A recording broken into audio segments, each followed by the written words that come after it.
এগুলো হচ্ছে তরমুজ মিষ্টি। তোমরা এই মিষ্টিগুলো আগে কখনো খেয়েছো? আমি আমার মেয়েকে নিয়ে গেছি রঙ্গজির মন্দিরের মেলাতে।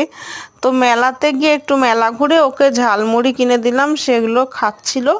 খেতে খেতে ওর হচ্ছে, যেহেতু ঝালমুড়িতে ঝাল দেওয়া ছিল, ওর ঝাল লাগছে খেতে খেতে। তো আমি ওকে নিয়ে গেলাম ঝাল ভোলানোর জন্য, যে চল তোকে ট্যাব কিনে দিই, মানে মোবাইল না, খেলার ট্যাব। ওটাতে লেখা যায়, লিখে আবার ওটা টিপলে মুছে যায়। তো আমি ওকে ওই ট্যাবটা কিনে দিলাম। ও হচ্ছে ট্যাবটা নিল, উনি প্যাক করে দিচ্ছে ট্যাবটাকে। তো উনি হচ্ছে ট্যাবটা নিল, নিয়ে ট্যাবটা নিয়ে তো খুব খুশি, ট্যাবটা দেখেই খুশিও। না, অনেক খেলনা জিনিস তো কিনে দিই, সেগুলো তো রাখিস না, থাকে না, তো এটা নিয়ে খেলতে পারবি, লিখতেও পারবি, মুছতেও পারবি, তোর অনেক কাজে লাগবে। তো ও ট্যাবটা নিয়ে খুব খুশি হয়ে গেল।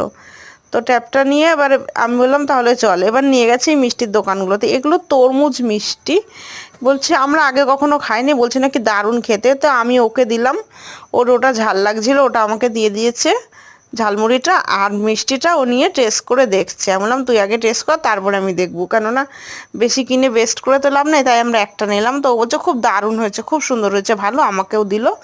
আমিও একটা নিয়ে খেয়ে দেখছি।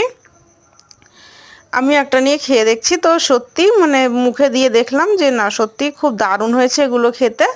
মানে ওপরটা মাখন টাইপের আর ভিতরটাই। তারপর আমি আর মেয়ে নিয়ে চলে গেলাম কারেন্টের নাগরদোল্লা চড়তে। আমরা একটু ভিডিও করছিলাম, ওখানে লাইন পড়েছে বলে দাঁড়িয়ে আমি আর মেয়ে।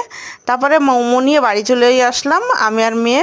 ফ্রাই মোমোটাকে একবার হচ্ছে ঝাল চাটনিতে চোবালাম, আর একবার হচ্ছে মিষ্টি চাটনিটা চুবালাম, আর খেয়ে দেখলাম দারুণ হয়েছে। ভিডিওটা ভালো লাগলে লাইক করে দেবো। Bye bye.